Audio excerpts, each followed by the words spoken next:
Hello, my darling, с вами Симона, и мы с вами продолжаем читать, играть в нашу любимую визуальную новеллу. Нет, кто не понял, что это сарказм.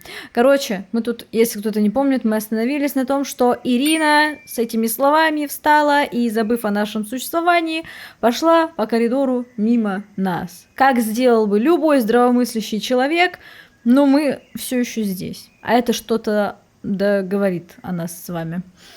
Тяжело выдохнув, я рухнул на стул, на котором только что сидела Ирина. Неужели все-таки товарищ майор приходила одна? Есть у меня выбор или нет, в одном она точно права, принимать решение придется быстро.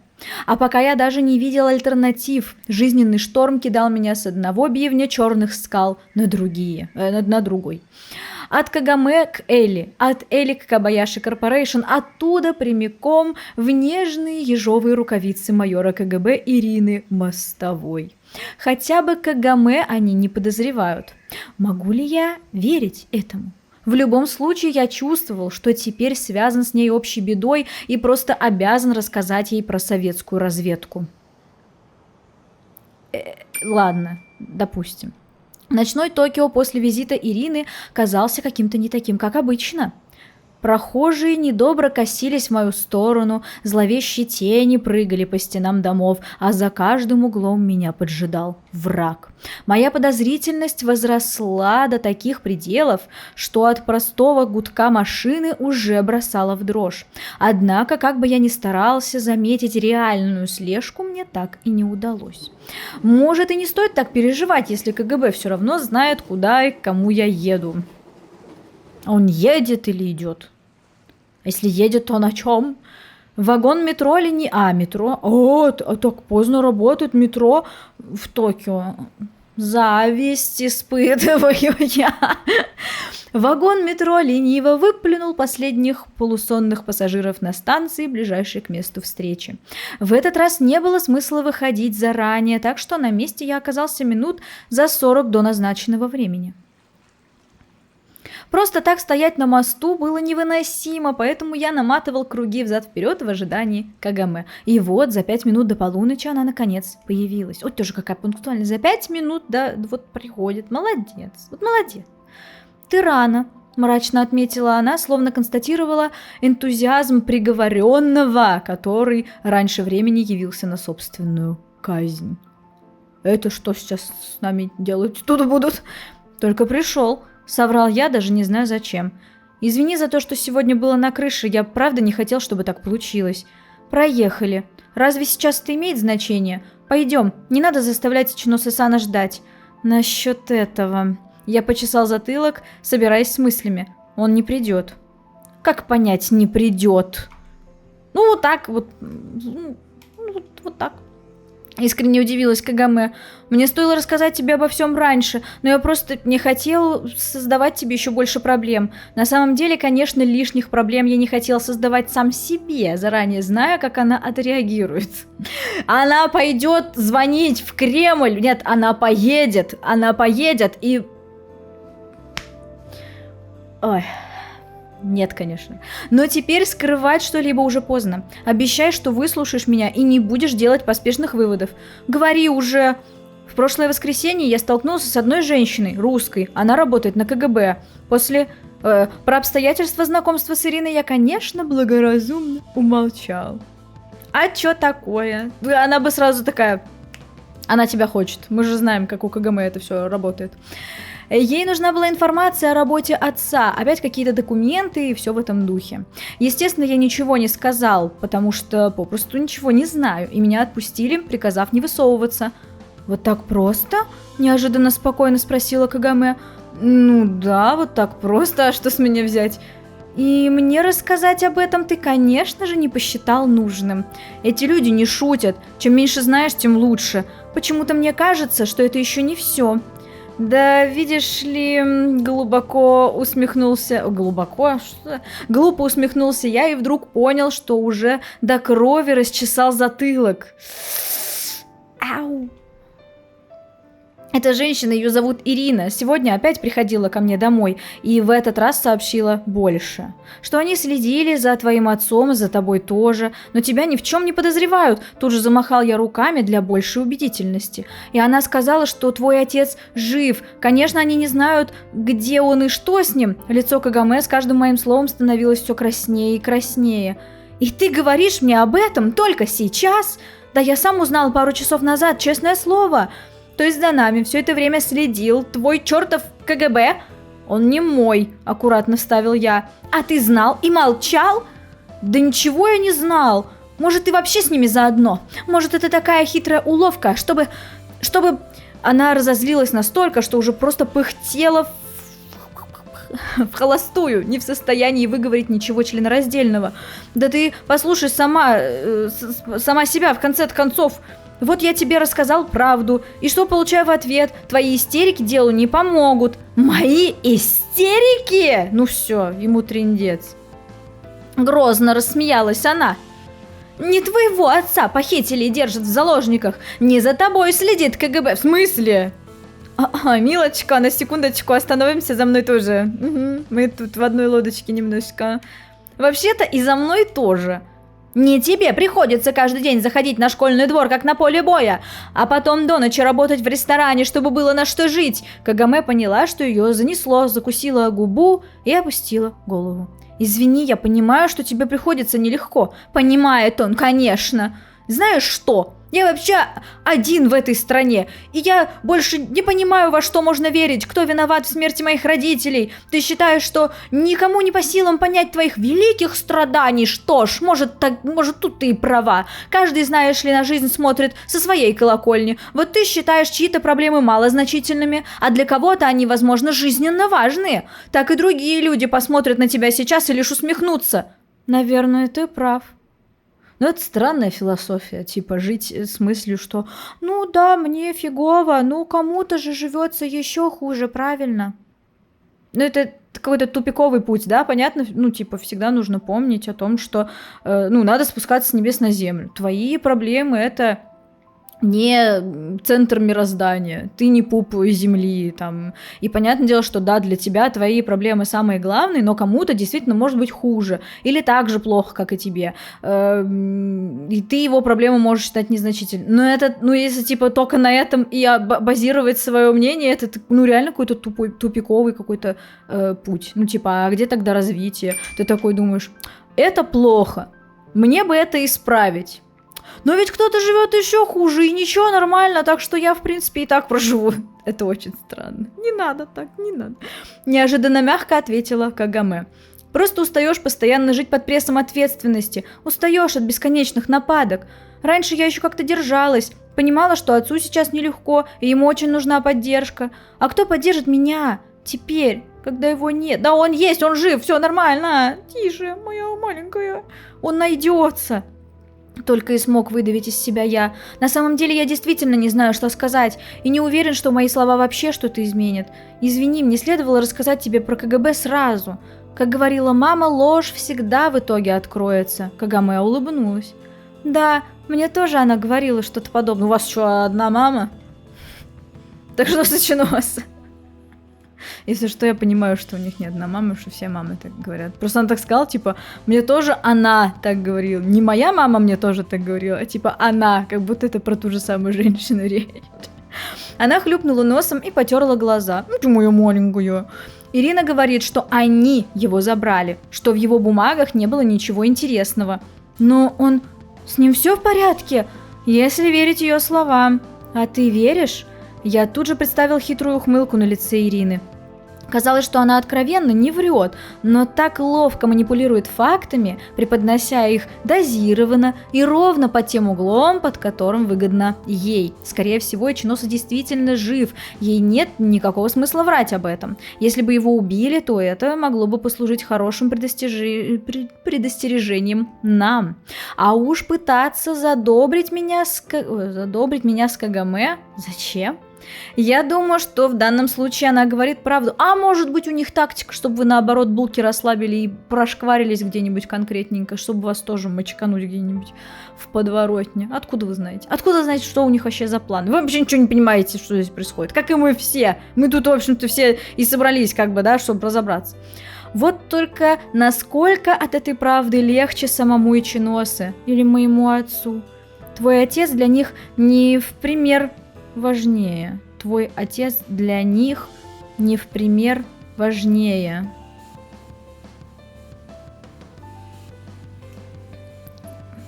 Я не знаю, как это переводится. Хотелось бы верить. Хотелось бы понимать. Кагаме вдруг поежилась от налетевшего порыва ночного ветра. В любом случае, ждать нам здесь больше некого. Увидимся. Подожди, я провожу тебя. Да уж сама как-нибудь дойду, ответила она беззлобно.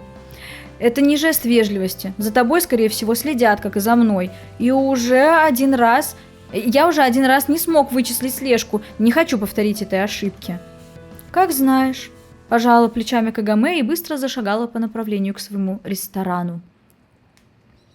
Я шел за ней молча, и то и дело оглядываясь по сторонам. На набережной горели фонари, но все равно дальше пары десятков метров было уже сложно что-то разглядеть.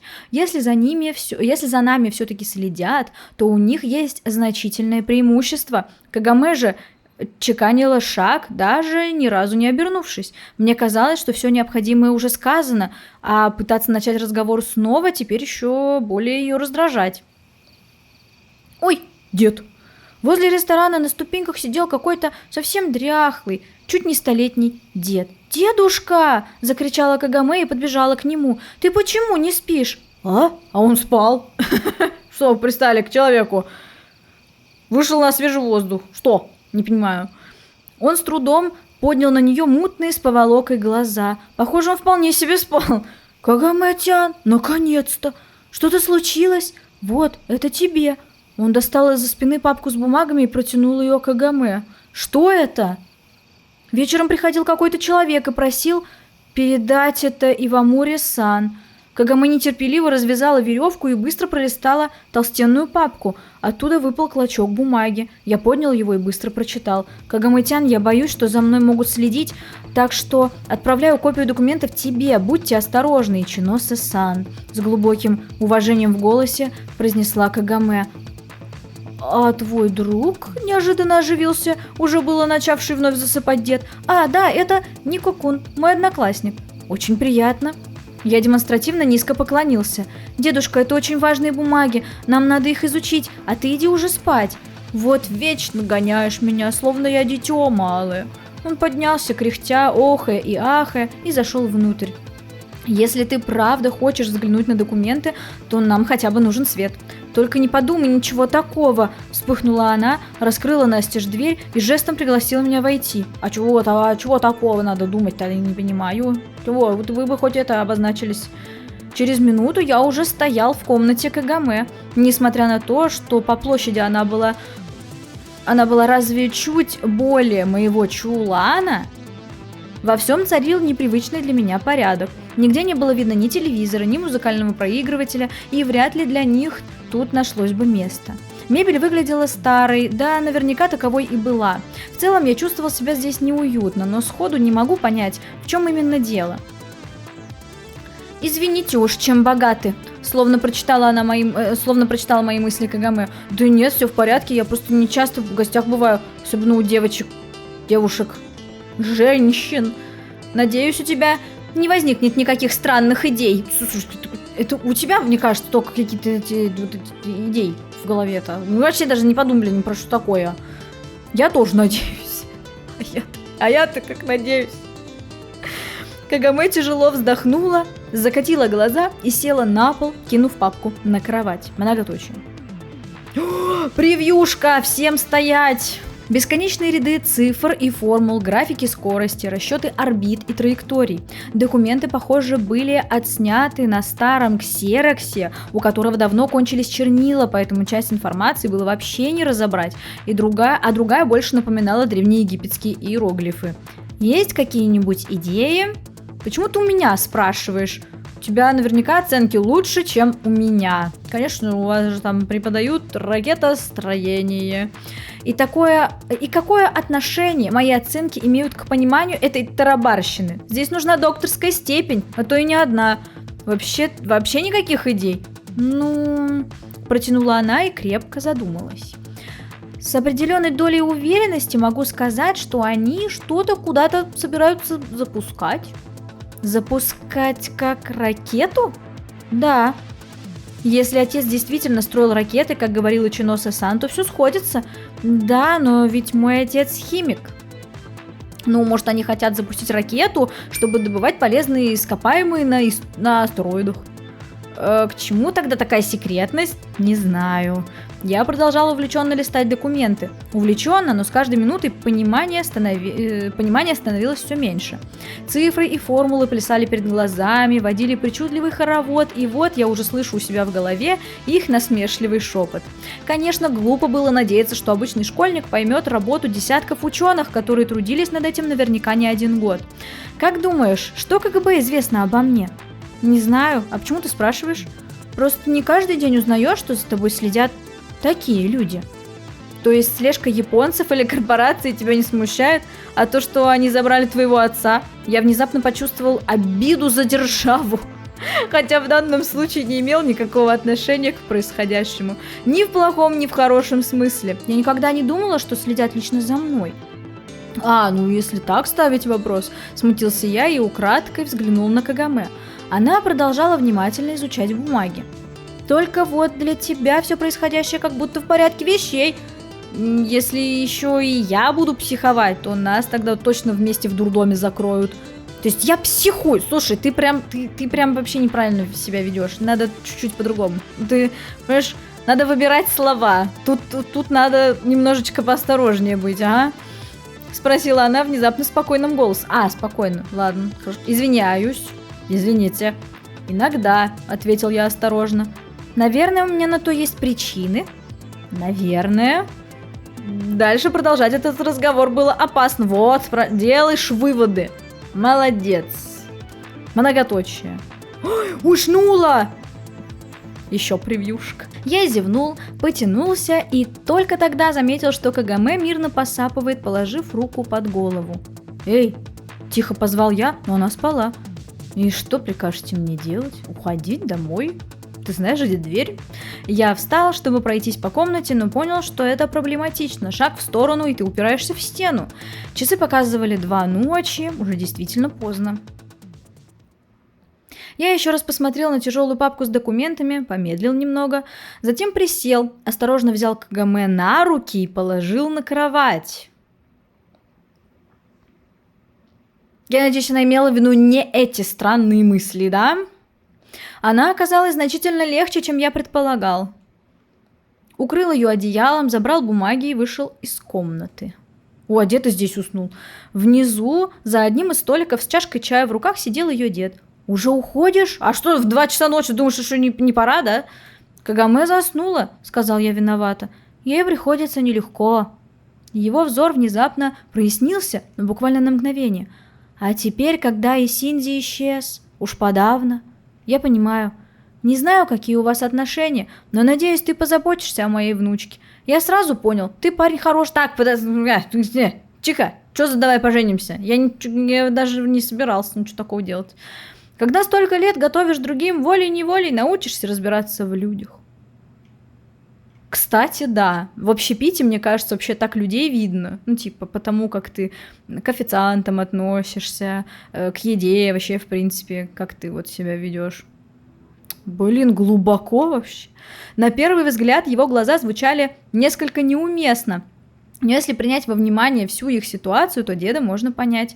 Наверное, ему бы хотелось, чтобы Кагаме могла жить жизнью обычного подростка, а не работать параллельно в этом загибающемся ресторане, дабы просто свести концы с концами. Я постараюсь. Многоточие. Я не буду стараться ничего такого делать.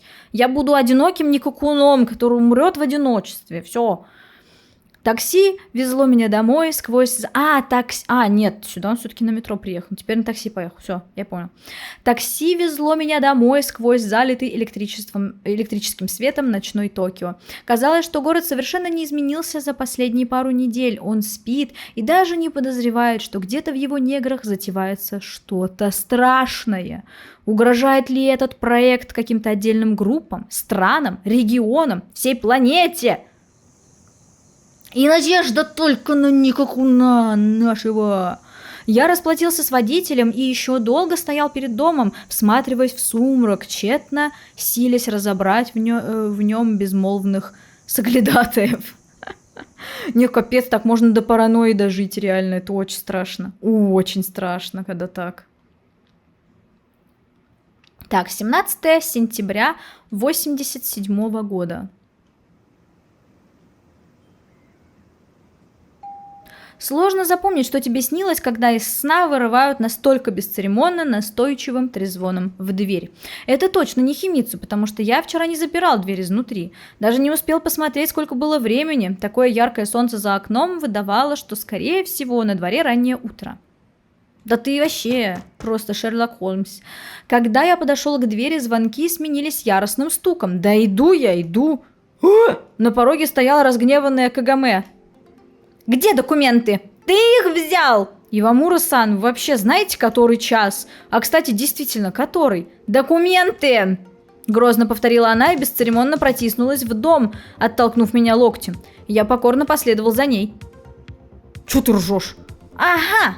Победоносно воскликнула Кагаме, обнаружив документы на кухонном столе. Вчера я так устал, что когда вернулся, не нашел для них лучшего места и, бросив их там, тут же завалился спать. 6 утра, ей-богу, взмолился я, все же посмотрев на время. Неудивительно, что так себя чувствую, поспать удалось от силы часа 3. Метро уже работает или ты пешком пришла? Кто тебе разрешил забирать документы? Я подумал, что так будет безопаснее. Подумал он, в следующий раз думай лучше. Она сгребла в охапку бумаги и собралась уходить. Да подожди ты, послушай. Кагаме неожиданно остановилась, но ничего не сказала. КГБшники и так знали, куда я вчера иду. Значит, мне до определенной степени было нечего опасаться. А за тобой тоже следят. Возможно, они видели, что курьер привез к тебе в ресторан эти бумаги. Она так глубоко задумалась, словно ее попросили решить одну из задач тысячелетия. В любом случае, Чиносе-сан отправил их именно мне. Я уверен, что он в конечном итоге согласился бы с моим решением, если бы знал все, что теперь знаем мы. Кагаме ничего не ответила, но вернулась к столу, аккуратно положила на него папку с документами и села на стул. Мог бы сказать, а не просто сбегать, когда я заснула. Не хотел тебя будить. Я заметила. Ну уж извини, что... Да нет, я не в этом смысле. Ты меня уложил на кровать. Спасибо. Ночь становится холоднее, не хотел, чтобы ты простудилась, ответил я смущенно. Да, кстати, по-моему, же в Японии нету отопления. Ну, типа, не в смысле вообще нет отопления, а типа в каких-то отдельных комнатах может вообще не быть отопления. Вот. А зимы-то там реально, там и осень холодная, и зима холодная, по-моему. Вот. И... Короче, да, такая история. То есть, типа, если, допустим, какое-то жилое помещение может быть смежным с какой-то комнатой, которая не отапливается, там реально может быть там и пол вообще ледяной, и всякое такое. И, короче, или это в Корее. Короче, Азия. Если тебе так будет спокойнее, можешь забрать документы. Мне, правда, стоило сначала поговорить с тобой. Да нет, все в порядке. Главное, что они в безопасности. Сегодня они нам понадобятся. Для чего? Я позвонила знакомому отца, и он согласился с нами встретиться. Он тоже ученый, наверняка поймет из этих бумаг больше, чем мы с тобой. Это все, конечно, здорово, но как же слежка? Я уверена, что за мной сегодня никто не следил. Знаешь, я тоже был в этом уверен, пока вчера ко мне не заявилась Ирина. Почему ты решил, что она сказала правду? Почему? Протянул я и задумался. Действительно, такая мысль мне еще в голову не приходила. Да приходила, вообще-то мы это читали несколько слайдов назад. Алло? Если у вас паранойя, это еще не значит, что за вами не следят. Да. Верно ли обратное? Если за вами не следят, есть ли у вас паранойя? Или... я запуталась. Мог ли казавшийся очевидным факт слежки вызвать у меня паранойю. Зачем ей врать о таком? И почему бы им действительно не следить за мной? Думаешь, советские шпионы спокойно расхаживают по улицам средь бела дня, следят за любым, кто им понравится?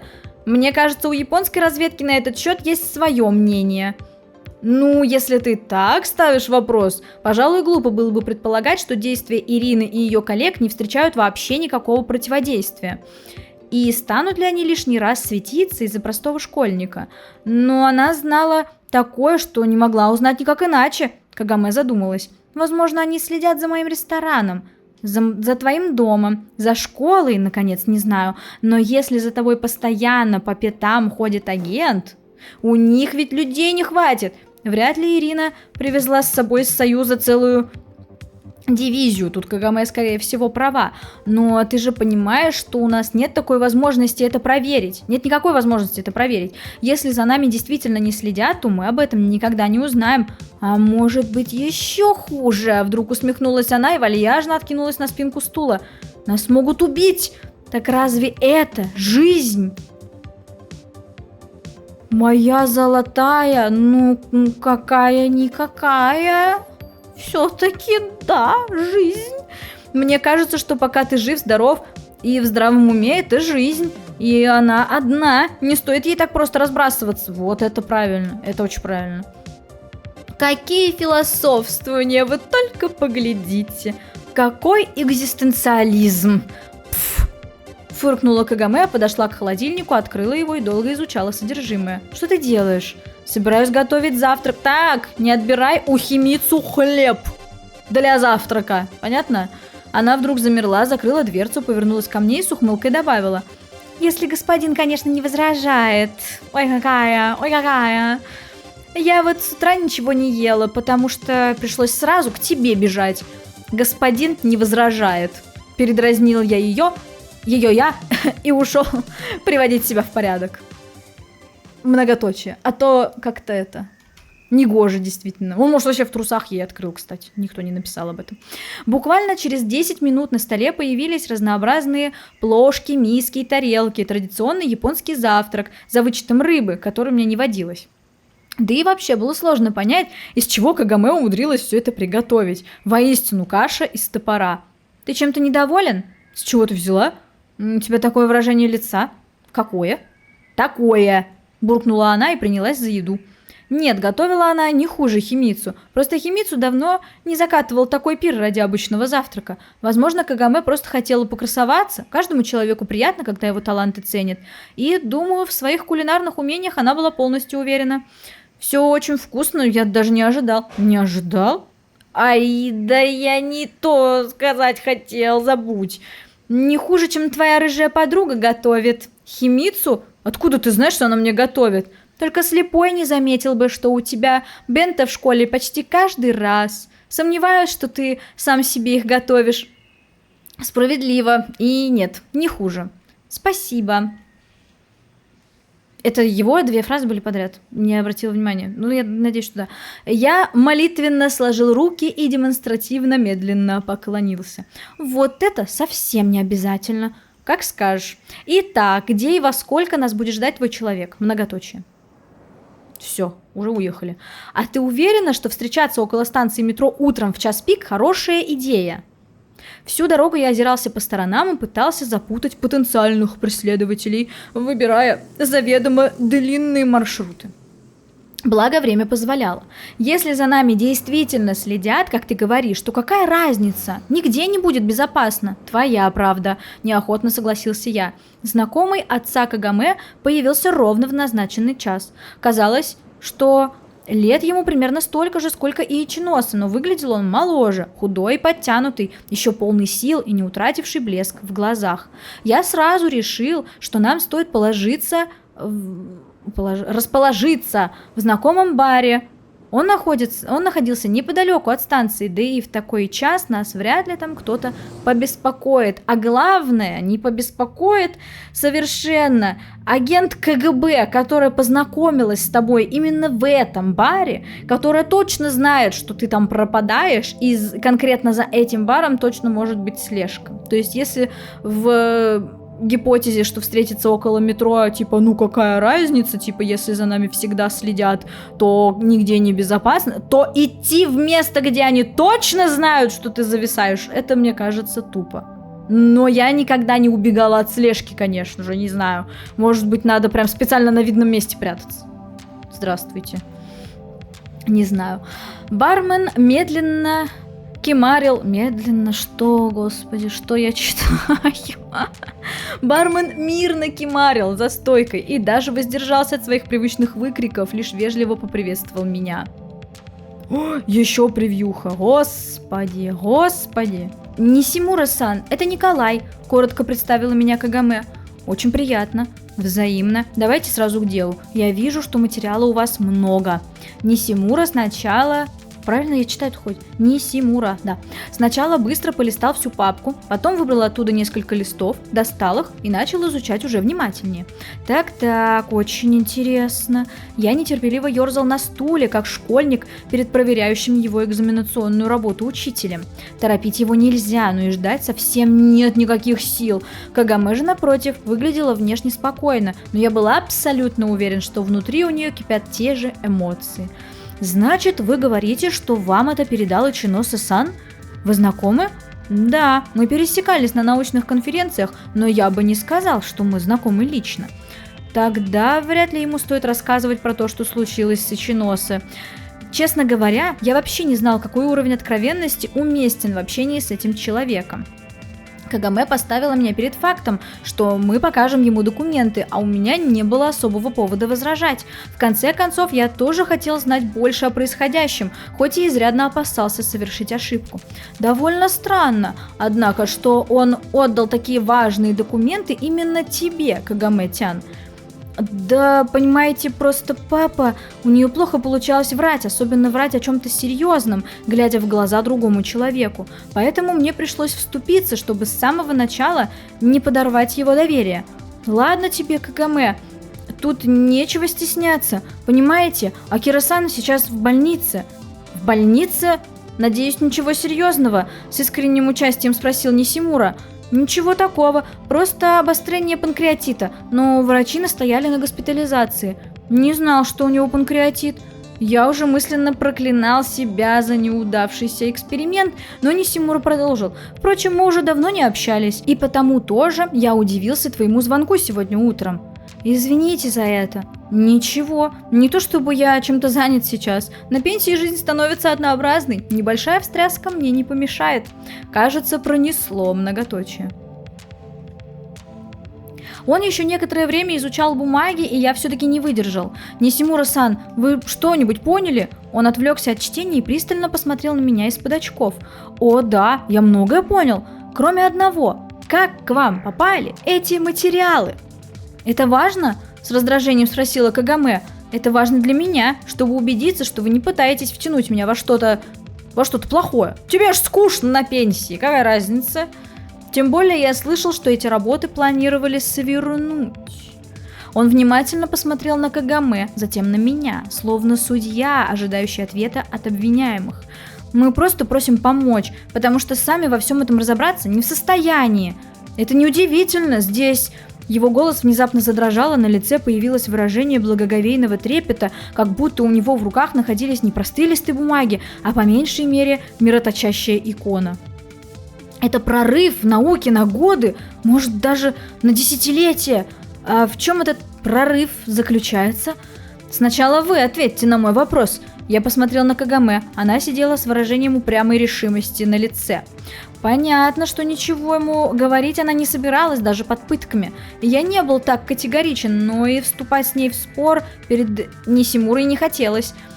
Нам передал их Ичиносе-сан, мы же говорили. Да? А сам он где? Нисимура-сан, разве это так важно? Конечно, важно. Вы понимаете, что я рано утром в каком-то заштатном кафе обсуждаю потрясающие научные открытия с двумя школьниками? А что дальше? Окажется, что это на самом деле ваша работа, и передо мной два будущих лауреата Нобелевской премии. Кагаме не знала, работал ли он раньше в Кобаяши Корпорейшн, но выглядел Нисимура очень взволнованным. За эти бумаги он наклонился ближе и прикрыл рот рукой. Могут убить. Нисимура-сан, вы преувеличиваете. Я из последних сил старался выглядеть и говорить спокойно, но внутри все кипело. Я из последних сил старался выглядеть и говорить спокойно, но внутри все крепло, а не кипел. Пут, ё-моё. Все крепло понимание, что нам от него ничего не добиться. По крайней мере, с таким подходом. Вы извините нас на минутку. Мы отошли в сторону. Нам придется ему все рассказать. Даже не смей! Ты же сама его позвала. Чего теперь включать заднюю? Честно говоря, я не настолько хорошо его знаю. Ну и какого черта мы тогда тут делаем? А у тебя есть предложение получше? Мы говорили достаточно громко, чтобы разбудить бармена, который уже успел протереть глаза и внимательно поглядывал на нас из-за стойки. «Я считаю, что раз уж мы пришли, надо дело доводить до конца», — сказал я уже тише. «Отлично, но если что, пеняй на себя». «Ой, какая ты удобно устроилась». Мы вернулись за стол, но Нисимура этого как будто и не заметил, продолжая изучать документы. «Нисимура-сан? А?» Опомнился он и посмотрел на меня. «Так что вы решили?» «Вы когда-нибудь слышали про проект?» Начал я издалека. Нисимура сначала выпучил глаза, затем его лицо побелело. «Проект?» Для меня стоило... да, мне стоило сразу догадаться. Ичиносе-сан, тем более уж Акира-сан.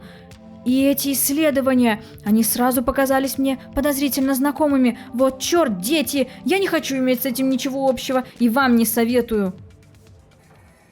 С этими словами он встал и чуть не бегом бросился к выходу. «Вот и поговорили», — вздохнул я и повернулся к Кагаме. На ее лице застыла гримаса бессильной злобы, и только скрежет зубов выдавал, что она все-таки не статуя. Добился своего, рассказал все. И что в итоге? «Это было наше совместное решение», — попытался я неумело оправдаться. «Как же! Ладно, давай успокоимся и подумаем». Кагаме фыркнула и отвернулась. «Нельзя считать, что мы вообще ничего не добились». «А чего мы добились? Что он сейчас придет и все расскажет корпорации?» «Пойдет и все расскажет корпорации». «Ты видела, как его затрясло от одного упоминания проекта? Думаю, сейчас он к офису Кобаяши Корпорейшн и на пушечный выстрел не подойдет». «Тогда расскажет, не знаю, полиции». «И что расскажет? Что двое школьников прогуливают уроки и читают в кафе какие-то заумные конспекты. Возможно, во всей Японии, что тут написано, может понять лишь десяток человек. Десяток, не десяток. Ну а что? Ты предлагаешь обратиться к нашему учителю физики? Я ничего не предлагаю». Кагаме выглядела обиженной или скорее даже расстроенной. Вряд ли она действительно считала, что я в чем-то виноват, но воспаленная гордость заставляла ее искать крайнего даже в такой ситуации. «Ты не слишком трясешься за эти бумаги?» «Неужели?» «У КГБ есть оригиналы документов Ичиносе-сана. Я не знаю, насколько они ценны для русских, но хотя бы можно надеяться, что из-за них на нас не будут охотиться». «И почему же?» «Зачем убивать за информацию, которую ты уже знаешь?» «Чтобы ее не узнали другие». Кагаме была права, я, пожалуй, стараясь успокоить ее, чересчур успокоил самого себя, и в итоге окончательно зашел в тупик. Мне отчаянно не хотелось думать, что положение безвыходно, но с каждым днем все неотвратимее становилось понимание, что капкан скоро захлопнется. С самого возвращения Кэтрин моя жизнь пошла под откос. Сначала эта записка, потом звонки, потом корпорация, КГБ, а теперь Кагаме и похищение ее отца, документы эти, в которых наверняка схемы летающей тарелки не меньше. Согласен? Я не знал, что ответить, а я уже забыла вопрос. Конечно, мне было жаль Кагаме, и искренне хотелось ей помочь, но моего личного интереса в этой ситуации не было никакого. Мой отец давно мертв и не страдал от воспаления патриотических чувств, и не хотел неоправданно рисковать. Я не страдал от воспаления патриотических чувств, не хотел неоправданно рисковать по каким-либо другим причинам. Вряд ли смерть моих родителей случайна, но мне вполне хватало благоразумия, чтобы понимать, одинокий школьник мстит всему миру только в манге.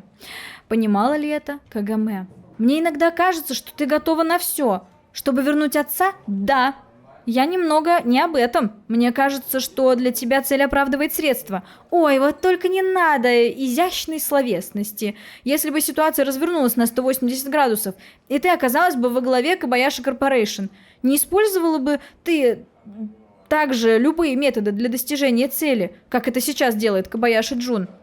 Если б да кабы, я ни в чем тебя не обвиняю, просто хочу указать на то, что иногда разумнее остановиться. Ты так говоришь, как будто я сейчас пойду взрывать их офис. А ты бы пошла, будь такая возможность. Кагаме обиженно хмыкнула и отвернулась. Многоточие. Эх, сейчас бы пивка тяпнуть. Ну, ты алкоголик малолетний. Молчание затянулось, и я не придумал ничего лучше. Валяй. Такое разрешение останавливало не хуже любого запрета. Это как от мамы, делай, что хочешь. Ну что ты от меня хочешь? Ровным счетом ничего. Тогда бы мы тут с тобой не сидели. Ты можешь уйти, только документы оставь. А ведь утром мне начало казаться, что она наконец немного потеплела ко мне. Все-таки показалось? Я действительно хочу тебе помочь, но ты просто не даешь мне этого сделать. Если ты собиралась самозабвенно тереть... Самозабвенно тереть... Что? Морковку. Самозабвенно переть на таран одна против всех, то мой долг тебе сообщить, что это глупо. А ведь знаешь, ты прав. Неожиданно встрепенулась Кагаме. Тебе и правда не обязательно здесь находиться. Извини, что втянула тебя, Нико-сан. Нико-сан? Я сама разберусь в своих проблемах. Тебе незачем подвергать свою жизнь опасности. Ну вот опять начинается. Разве я не права? Мне сложно было даже самому себе ответить на этот вопрос. Объективно, у меня вряд ли были весомые причины рисковать собой ради Ивамуры. А что насчет риска ради себя? Так ли уж важно для меня узнать правду про смерть родителей? Конечно, настойчивость Кагаме может в этом помочь, но и дорога в ад выстлана благими намерениями. Цена правды часто необоснованно высока, и проще всего рассуждать про эту сцену, сидя в удобном кресле в своем кабинете, корпя над очередным философским или историческим трудом. Мне же нужно принять решение здесь и сейчас. Сказать, что готов поддержать ее, сказать, что риск слишком велик. Так, надо, наверное, от нее отказаться, а то у нас какие-то слишком близкие отношения. Сказать, что риск слишком велик. Расстроилась.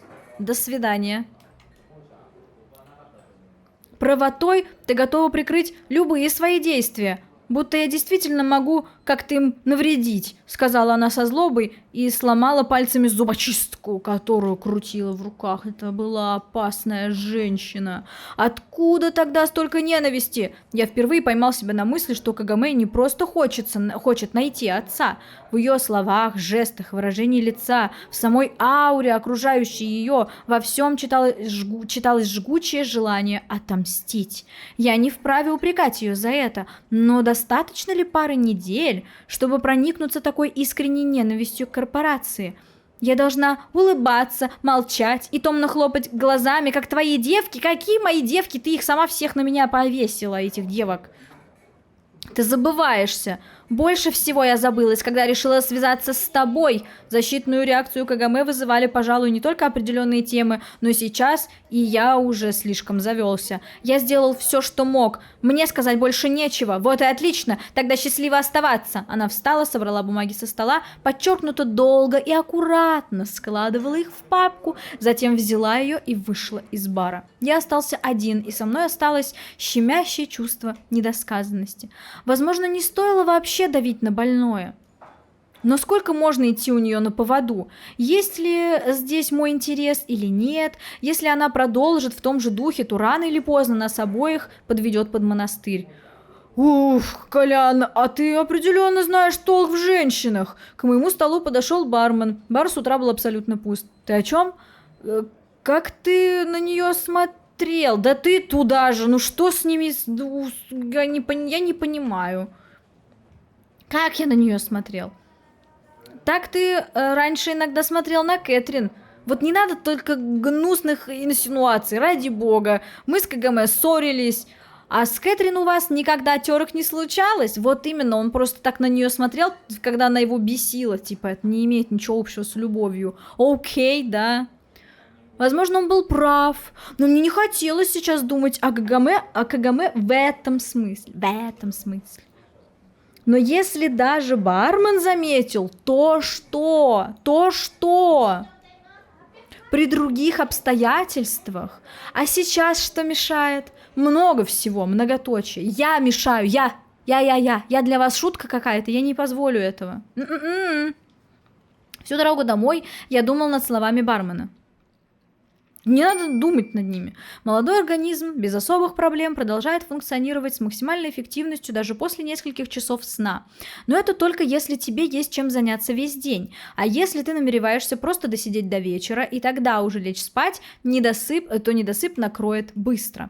Я решил не дожидаться этого и, вернувшись домой около полудня, сразу плюхнулся на кровать. Многоточие. Разбудил меня очередной звонок в дверь. Да кто там опять? Но в этот раз он звучал как будто вежливее.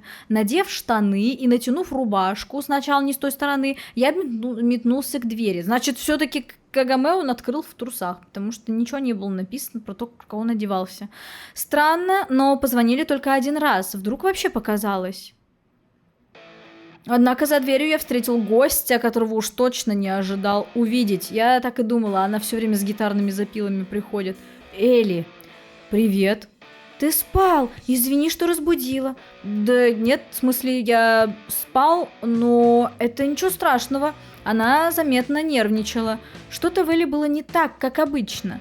Наверное, дело в гитаре, висевшей у нее за спиной. Что-то случилось? Нет, все в порядке. По крайней мере, насколько это вообще возможно. Хочешь зайти? Не откажусь. Многоточие. Может быть, чаю? Нет, спасибо. Элли внимательно осматривала мою кухню. Не бойся, здесь за нами не следят. Неумело пошутил я. С другой стороны, кто знает? Просто в прошлый раз у меня совсем не было времени осмотреться. Осмотреться? А зачем? Собираешься купить мой старый домишко? Откуда у меня такие деньги? Я глупо улыбнулся и опустил глаза. Дедушкины деньги – это его деньги, а у меня в кармане едва ли больше, чем у любой другой школьницы. Ты просто не знаешь, в каком состоянии дом. И этого с лихвой хватит. Я подумаю. Элли переминалась с ноги на ногу. Так все-таки чем обязан? Тебя сегодня не было в школе. Вот я и... Она сильно смущалась, как будто ей пришлось оправдываться за неприглядный поступок, недостойный настоящей леди. В общем, решил зайти, потому что вчера неудобно получилось. И я тоже чувствую свою вину в случившемся. В конце концов, это ведь мои друзья. Хорошо. И это все, что ты можешь сказать? На самом деле, я был изрядно удивлен и ее визитом, и извинениями, да и толком не знал, как нужно себя вести в подобных ситуациях. А что мне нужно сказать? Я, честно говоря, в хороших манерах не силен, так что с радостью возьму пару уроков. Элли задумалась, а затем как будто вспомнила что-то. Я могу дать пару уроков. Ты, кажется, говорил, что играешь на басу. Играл когда-то, будет точнее. Да и никогда виртуозом не был. Это ничего. Какое-то время мы просто молчали. Ну? Что? Покажешь свой бас? Да, конечно. Я подошел к двери в комнату и замер в нерешительности. Раньше внутрь входили только Химицу и Кэтрин. Нет, она заходила в спальню. И даже что-то там, по-моему, пыталась трогать гитару, и ты еще что-то там... не трогай мою гитару. Она заходила в спальню. Алло, вы не помните, про что вы писали? Либо я что-то перепутала, но мне кажется, я отчетливо помню, что она заходила в спальню и трогала гитару. Да ну глупости, как будто я что-то там прячу. Извини за беспорядок. Да точно, она была в комнате. Элли вошла за мной и огляделась. Я ожидала худшего. Да нет, реально, что ли? Я что-то... Мне приснилось, что ли? Почему они так это... Очень странно. А, вот он! Она заметила бас, стоявший рядом с кроватью, и тут же подскочила к нему. Сначала внимательно осмотрела, а потом взяла в руки. Неплохо, совсем неплохо. Да, знаешь, хотелось начинать учиться играть на нормальной гитаре, а не на чем попало. Угу. Она поставила ногу на комбик, перехватила бас поудобнее и сыграла какую-то довольно простую партию. Он у тебя расстроен. Сейчас, подожди. Ей понадобилось всего полминуты, чтобы бас вновь зазвучал правильно. Да, вот так я не умею. Да тут ничего сложного нет. Надо просто запомнить, как должна звучать одна струна, а уже от нее настраивать остальные. Знаешь, когда говорят «тут ничего сложного», это первый сигнал, что дальше будет сложно. Она улыбнулась и протянула бас мне. Без практики ничего не добиться. Или ты думаешь, я с рождения умела играть на гитаре? Нет, конечно, но у всех разные способности. Кому-то наверняка от природы не дано. Вот сейчас и проверим. Что?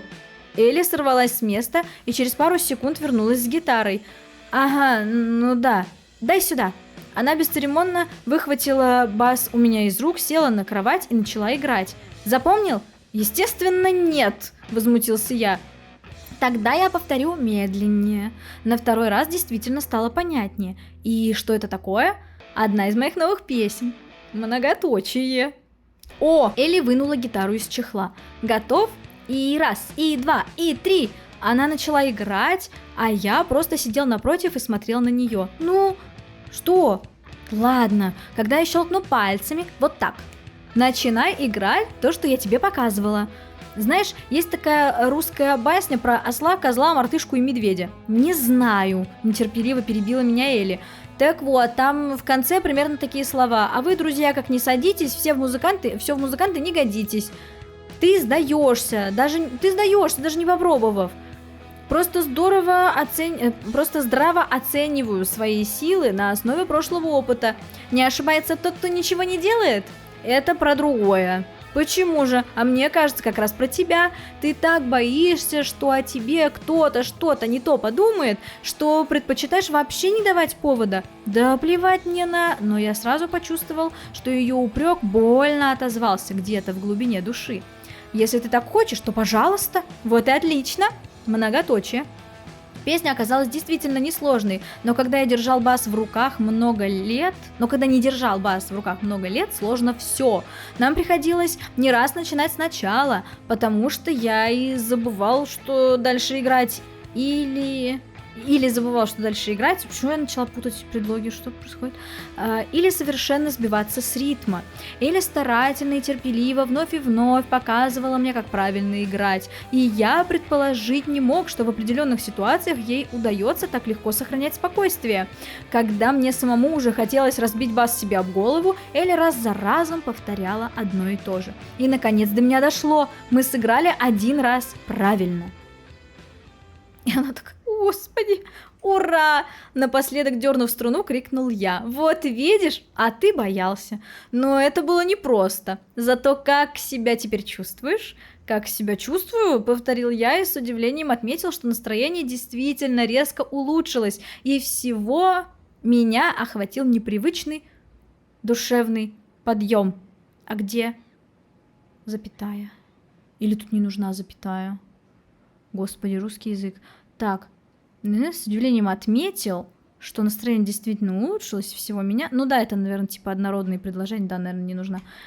Ладно, ты победила. То-то же. Кстати, я все хотел спросить. Да, я думал, ты будешь петь. Нет, не сегодня. Вдруг смутилась она и быстро убрала гитару обратно в чехол. К этой песне еще текст не закончен. А, ясно, протянул я. В комнате повисло неловкое молчание. Знаешь, вообще пришла, чтобы сказать тебе, что готова вам помочь. То есть не вам, а тебе. С той девчонкой я не желаю иметь ничего общего. Хорошо, я все понял. Тебе совершенно не обязательно с ней общаться. Но я ничего не обещаю. Дедушка говорил, что мне не следует в это лезть. Но он, наверное, прав. Только что? Ничего, неожиданно рассердилась она. Я сказала, что помогу, значит помогу. А теперь мне пора. Я говорю, у нее биполярка. Я проводил Элли, закрыл за ней дверь и еще долго стоял в прихожей, смотря в одну точку. Поможешь, значит. Надо было бы радоваться, но что-то во всей этой ситуации не давало мне покоя. Многоточие. Оставшийся день прошел удивительно спокойно, впервые за долгое время. Я постоянно ловил себя на мысли, что то и дело поглядываю в окно на дом Химицу. Наверное, общую идиллию спокойствия хотелось дополнить вкусным ужином, знакомым лицом и обычным разговором ни о чем. Заметьте, вкусный ужин на первом месте. Привычки, формировавшиеся годами, не умирают в одночасье, сколь бы неуместными они ни казались в новых обстоятельствах. Я ходил по дому из угла в угол, словно тигр в клетке, не находя себе занятия. Книга не могла удержать моего внимания на себе дольше минуты, передачи по телевизору казались скучными, а уборка или стирка бессмысленными. Тяжело просто ждать чего-то, но еще тяжелее не знать, чего ждешь. Приговоренные к смерти в Японии только на утро казни узнают, что именно сегодня им предстоит расстаться с жизнью. Серьезно? Это жестко. До этого они могут годы и даже десятилетия жить в неведении. Однако Химицу не пришла, и к ночи я уже окончательно вымотался от бесплодных метаний. Кровать приняла меня в свои объятия, укутала теплым одеялом, мягкая подушка нашептывала добрую колыбельную, и сон пришел мгновенно. Но также быстро пришло пробуждение. Я вскочил от громких звуков со двора. Разбитое стекло, стук ударов по стене и топот убегающих ног. Понадобилось какое-то время, чтобы прийти в себя после столь короткого сна и осознать, что мне все это не показалось. Я сел на кровати и прислушался. Ночная тишина нашего спокойного района вновь безраздельно царила в моей комнате. Все-таки померещилось? «Не ходи!» Я с трудом встал и, крадучись, вышел на кухню. Там все было на своих местах, и не оказалось никого постороннего. «Мама!» Я довольно долго мялся перед входной дверью, но наконец распахнул ее и выскочил на улицу. И опять никого. Однако я сразу заметил, что стекло в окошке рядом с дверью разбито, и на самой двери криво намалеван оскорбительный иероглиф. Очевидно, что ни КГБ, ни корпорация не стали бы заниматься такой ерундой, значит, поработали друзья Элли. Фух. Ну, блин, эти дебилы, они вообще... Вроде, знаете, спокойнее, что это не какие-то страшные спецслужбы. Но, блин, от этих тоже добра не жди, на самом деле. На первый взгляд все это выглядело настолько глупо, что я даже не знал, как реагировать. Назло маме отморожу уши. Пока краска еще не до конца засохла, я принялся оттирать нецензурное послание. Это занятие заняло у меня добрый час. Однако вставить стекло так просто не получится за неимением самого стекла. Пришлось кое-как заколотить досками образовавшуюся дыру. До лучших времен, если они когда-нибудь настанут. Эта хулиганская выходка меня скорее развеселила, чем испугала. Я просто представил себя на месте любого из этой шайки. Все их проблемы заключаются в борьбе за место в локальной социальной иерархии. Цель их жизни на данный момент – максимизация удовольствий. Не только получение приятных ощущений, но возведение простых наслаждений в культ. Секс, алкоголь, может быть даже наркотики. Разборки с себе подобными и притеснение слабых. Подобное немудреное существование, которое не так далеко ушло от существования стаи гиен, могло бы и мне показаться завидным еще какое-то время назад, но теперь передо мной стояли более серьезные проблемы. Проблемы, которые, наверное, не должен решать обычный школьник. На часах было уже 2 часа ночи. Я сидел на кухне и всматривался в темноту собственного дома, словно готовясь, что из дальнего угла на меня набросится чудовище. Почти весь день прошел в ожидании беды, мне не удалось толком поспать, и теперь не удается заснуть вновь. Неужели я действительно герой своего романа? И тут вдруг мне стало невыносимо тоскливо и одиноко. То чувство, когда ты понимаешь, что не справишься с грузом свалившихся на тебя сложностей. Я никогда никому не завидовал, по крайней мере не хотел жить чужой жизнью. Наверное, в глубине души понимал, что в довесок ко всем кажущимся желанным вещам ты получишь и ворох проблем, которых не видно со стороны. Но сейчас мне было мучительно больно от того, что кто-то просто живет, ходит каждый день в школу, а после тусуется с друзьями. Жизнь этого кого-то может показаться скучной и однообразной, но в то же время ему не приходится вот так посреди ночи сидеть и ждать, что враги придут по его душу. Он не трясется от каждого звонка в дверь и не высматривает в каждом прохожем агента КГБ. И даже если у него нет любимого человека, то нет и бесконечной нервотрепки, связанной с ним. Лучше быть одному, чем быть с кем попало. Я подумал, что при других обстоятельствах сейчас я был бы вместе с Химицу. И такой расклад мне показался неплохим. Ладно, мы с Химицу это запомним. Но теперь не менее Ой, господи, ну теперь... Что я читаю? Уже все, видимо. Да, уже все, лимит исчерпан. Но тем не менее, он словно был написан на странице, вырванной из другой книги. Она даже по формату не подходит к летописи моей жизни, и вклеить ее уже не получится. Неужели вот так в одночасье можно столь круто изменить свою судьбу? Да и что такое судьба? Да господи, я все, давайте эту философию дочитаем уже, уже в следующей серии, потому что что-то я уже потеряла нить, как всегда. Надо будет собраться, сосредоточиться, короче, и вот это все продолжить. Что ж, как бы он нас начинает бесить чуточку меньше, но это не спасает. Это не спасает ситуацию. Вы, конечно же, как всегда, пишите в комментариях, что вы обо всем этом думаете. Мне всегда очень интересно их читать. А пока подписывайтесь на канал, ставьте лайки, присоединяйтесь ко мне в других социальных сетях. Все ссылочки, как всегда, в описании. Всех уже люблю. Пока-пока.